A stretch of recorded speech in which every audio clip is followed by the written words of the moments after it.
Let me be real with you right now. Not 90 minutes until you feel a little chilly. Not 90 minutes until you start shivering like you forgot a jacket at a football game. We're talking 90 minutes before your core body temperature crashes hard enough that your fingers stop listening to your brain, your decision-making goes completely sideways, and the difference between survivor and they found the body 3 days later becomes a coin flip. That fancy tent you paid $400 for? Useless. The sleeping bag rated for 20 degrees that's sitting in your garage looking all proud of itself? Worthless. That little silver emergency blanket folded up in your first aid kit? Might as well leave it at home. None of that gear is going to save you when things get genuinely bad. When temperatures actually plummet, when moisture gets involved, but when reality doesn't cooperate with the conditions those products were designed for in some climate-controlled lab, your gear quits, and it quits on you fast. Here's the thing the outdoor gear industry has absolutely zero interest in telling you. Modern survival equipment has a breaking point, and that breaking point shows up exactly when you need the equipment most. Zippers freeze solid. High-tech fabrics stiffen up and stop breathing. Insulation that works great in a showroom compresses under your body weight and loses most of its effectiveness. Add moisture to the equation, and trust me, you will be wet, whether from sweat, rain, condensation, or all three. And that expensive gear transitions from survival tool to thing that's speeding up your death. The people who actually make it through genuinely dangerous cold exposure aren't winning because they spent more money at a gear shop. They're winning because they understand physics. They understand how heat moves, how it gets stolen from a body, and how to stop that theft using nothing but what the environment gives them for free. What I'm walking you through today is called the Super Shelter System.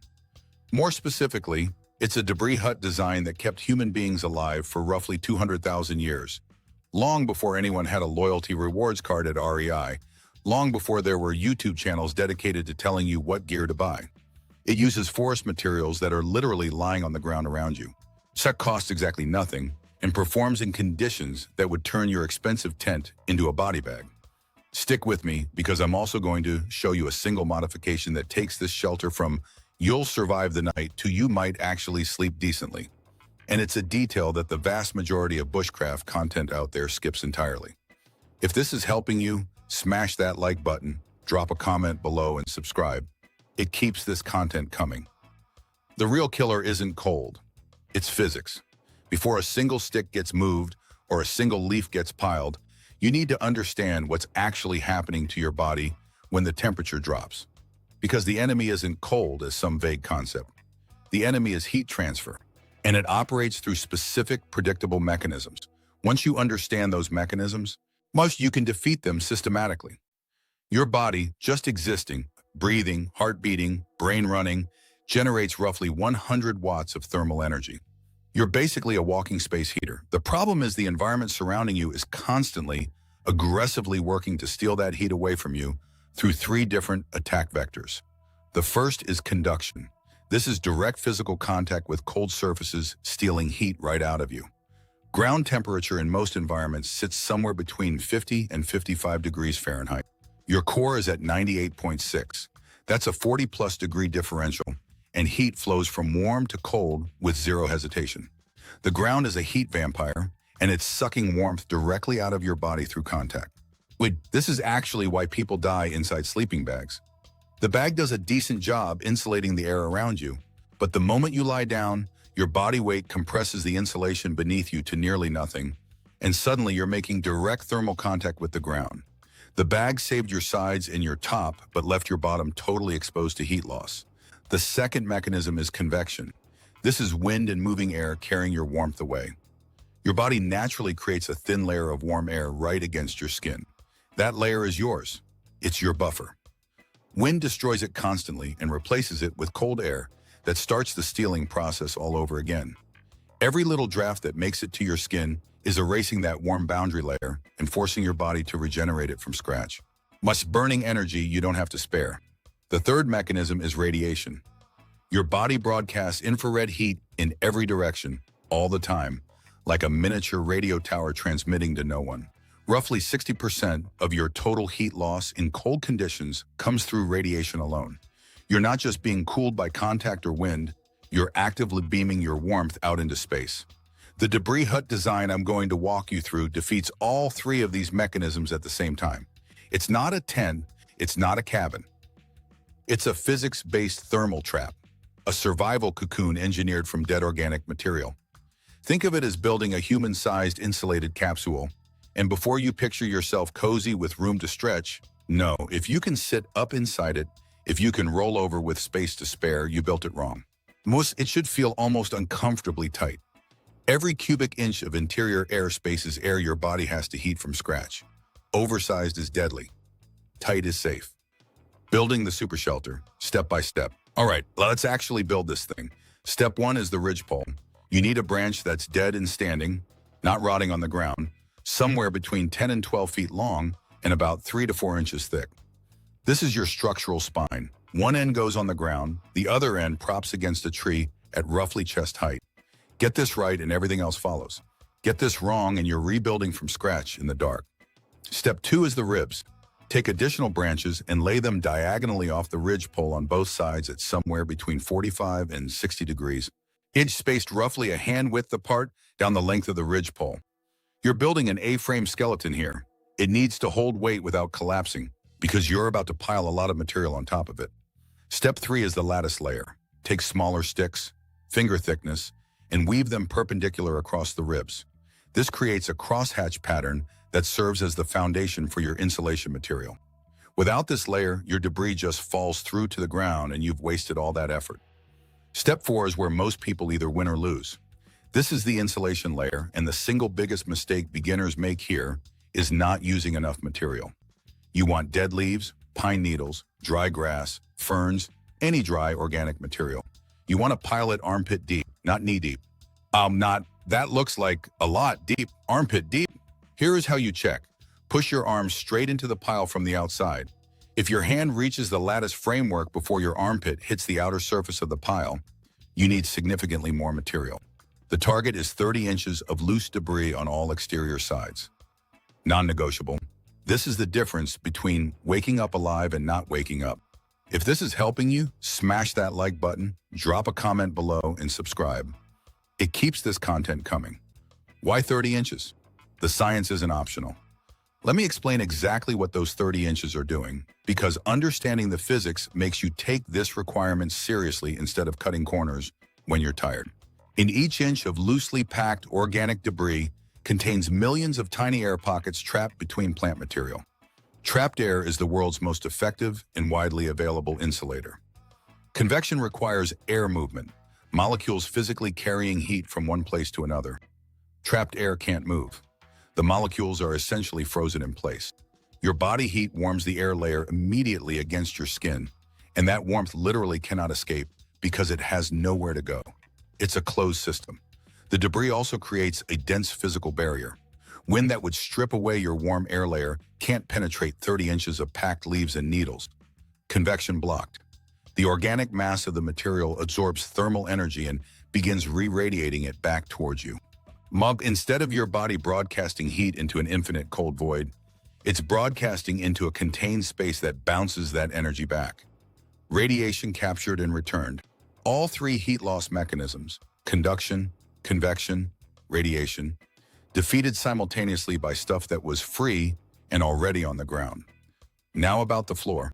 This is the part that gets people killed most reliably, and it's also the part most survival guides treat as an afterthought.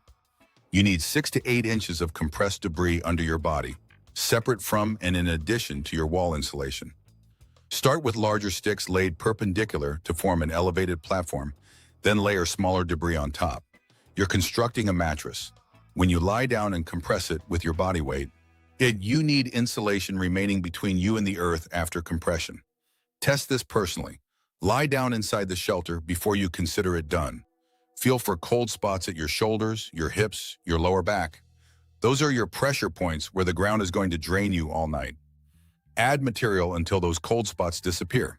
The entrance requires its own solution. Your doorway is your biggest thermal vulnerability. It's a gap where warm air escapes and cold air pours in. You need a plug. Build a removable bundle of debris, stuff a jacket with leaves, or weave a stick frame and pack it tight with insulation material. sized to fit snugly in your entrance. Once you're inside, reach back and pull this plug in after you, sealing the shelter completely. Now you're in an enclosed thermal system. Plus, your body heat has nowhere to go. Inside temperature rises. In outside conditions of 20 degrees Fahrenheit, the interior of a properly built debris hut will reach somewhere between 60 and 70 degrees within an hour, from body heat alone. No fire, no gear. Pure thermodynamics. Upgrades that take this from survival to sustainable. The basic debris hut will keep you alive. The following modifications will keep you functional, rested, warmer, able to operate the next day instead of stumbling out of your shelter hypothermic and useless. First upgrade, the vapor barrier. This is the modification most bushcraft videos skip, which is honestly criminal. When you breathe inside a sealed shelter, you exhale moisture. When your body sweats, it releases moisture. Over hours, this moisture infiltrates your debris insulation. Wet debris loses approximately 90% of its insulating capacity. That shelter that was keeping you at 60 degrees at midnight could be killing you by 4 a.m.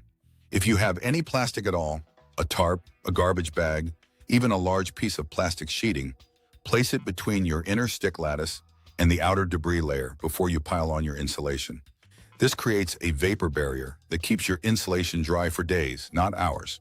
It's the difference between a one-night emergency shelter and a structure you can use repeatedly. Second upgrade, the reflector wall. Position your shelter entrance facing a large rock formation or cliff face if one is available nearby. Rock absorbs solar energy all day and releases it slowly through the night. Essentially a thermal battery you can point yourself at for free. No rock available? Build a log wall roughly 3 feet high and 4 feet from your entrance opening. A small fire maintained between this wall and your shelter entrance will bounce radiant heat directly inside. You're essentially building a heat funnel. Third upgrade, solar orientation. When building, take 5 minutes to identify where the sun rises and sets in your location. If your situation allows a choice, orient your entrance toward the southeast. Morning sun will hit your opening first, beginning to warm the interior naturally at dawn when temperatures are coldest. This isn't a dramatic game changer, but over multiple nights, it adds up to meaningfully better rest. Fourth upgrade, group configuration. 2 people inside a correctly sized 2-person debris hut generate roughly twice the body heat in less than twice the interior volume. Owning the warmth compounds, you'll maintain comfortable temperatures in conditions that would be dangerous for either person sheltering alone. If there's any realistic possibility of sharing a shelter, build for 2 from the start. Do not let social awkwardness kill you. If this is helping you, smash that like button, drop a comment below, and subscribe. It keeps this content coming. The mistakes that will get you killed, don't make them. Let's talk about how people fail, because these errors are common, predictable, and completely avoidable if you know what to watch for. Mistake 1, building too large.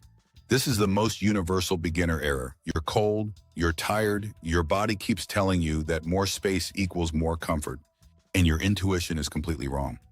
Your shelter should be barely larger than your body.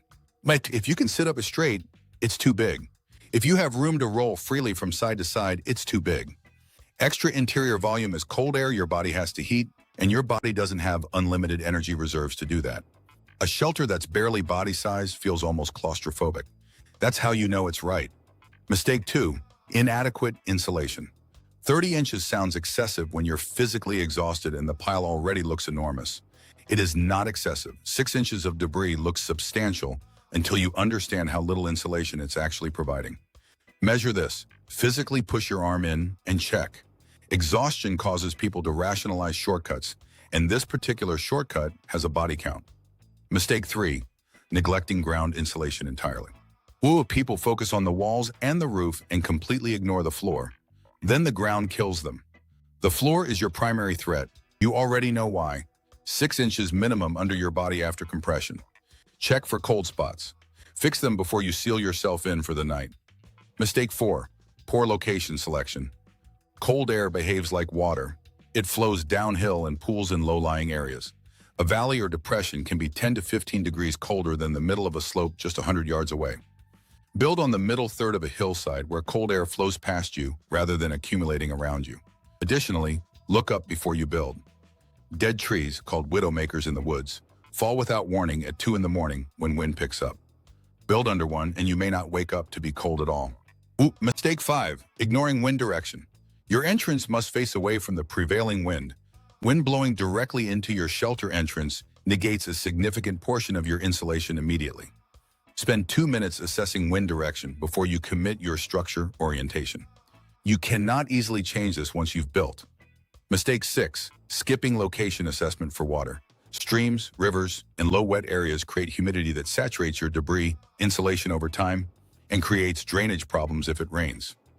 Build on dry, elevated ground whenever possible. Wet insulation is failing insulation, and you won't necessarily notice until it's too late. Mistake 7, not plugging the entrance properly.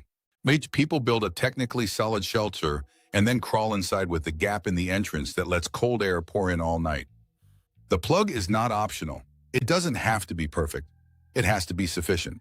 Pack it tight, pull it in after you, make sure there are no significant gaps you can feel the cold air moving through. This one step dramatically affects your overnight temperature. Emergency build, when you don't have 3 hours. Here's the brutal math that nobody in the survival space likes to say out loud. Building a proper debris hut from scratch takes a first-timer somewhere between 3 and 5 hours, maybe longer. In a genuine emergency situation, and depending on conditions, you might have 90 minutes before hypothermia starts meaningfully degrading your ability to function and make decisions. The math doesn't work. So here's what you do when you're in the situation and time is critical. Priority 1, get a frame up. Ridge pole and ribs fast. Don't perfect anything. Get the structural skeleton in place. Priority 2, pile debris. Get material on and inside, thicker than your instincts say necessary, as fast as you can physically move it. Priority 3, get inside and seal it. Your body heat needs to start working immediately. Get in, get the entrance plugged, stop moving heat through opening. Priority 4, improve it from inside. Once you're sealed in and your body heat is building up, you can reach out through the entrance, pull more material in, pack it against weak spots, reinforce thin sections. You're doing finish work from a position of thermal safety rather than burning down in the cold trying to perfect something before you use it. Is an imperfect debris hut that you're inside and warming with your body is categorically better than a perfect one you're still trying to build when your fingers stop working. If this is helping you, smash that like button, drop a comment below, and subscribe. It keeps this content coming. The only thing that actually matters. You want to know the actual survival secret? The thing that separates the people who make it from the people who don't? It's not gear. It's not money. It's not the right brand or the most expensive kit or the most sophisticated piece of equipment. It's time. Specifically, the time you put in before you need any of this. Your first debris hut is going to take 5 hours, maybe more. And some of what you build is going to be wrong. And you're going to figure out why it was wrong by lying in it while it slowly gets cold. And you're going to learn from that in a way that no video, no article, and no amount of theoretical knowledge can teach you. Your second one takes 3 hours. Your fifth one takes 90 minutes. Your 10th one, you stop clock watching because you just build it. But none of that repetition happens if your first build is in a survival situation. None of that skill development occurs if the first time you attempt this is when your life is on the line. You make your critical learning mistakes when the consequence of a mistake is that you're cold and annoyed and you learn something valuable, not when the consequence is that search and rescue finds you in the spring. But modern survival culture has done a fantastic job of convincing people that preparedness is a purchasing decision. Buy the right stuff and you're ready. It's a comfortable lie that sells a lot of product. Real preparedness is a physical skill developed through real practice with real materials in real conditions. Your knowledge of this shelter system right now is worth something, but your ability to actually build it, to move through the steps instinctively, to assess materials quickly, to know by feel whether your insulation is adequate, that's what saves your life. And that ability only exists after you've actually done it. This weekend, go to the woods, build one, sleep in it. Don't aim for perfect. Aim for done and functional and educational. The mistakes you make in a controlled practice session where you can walk back to your car are the mistakes you won't make when you actually need this to work. The $400 tent has a failure point. The premium sleeping bag has a failure point. Every piece of manufactured gear has a condition under which it stops working. Thermodynamics doesn't have a failure point. Dead leaves don't stop working when they get cold. Physics doesn't break down at 20 degrees Fahrenheit. The ground always has debris. The forest always has branches. The mechanisms that make this shelter work are as reliable as gravity. Learn the laws that govern heat. Understand what's actually trying to kill you and why. Build a shelter that defeats those mechanisms using materials that cost nothing and fail under no conditions you'll actually encounter. The knowledge is free. The materials are free. The only cost is the time and effort to go practice. Your move. Now go build something.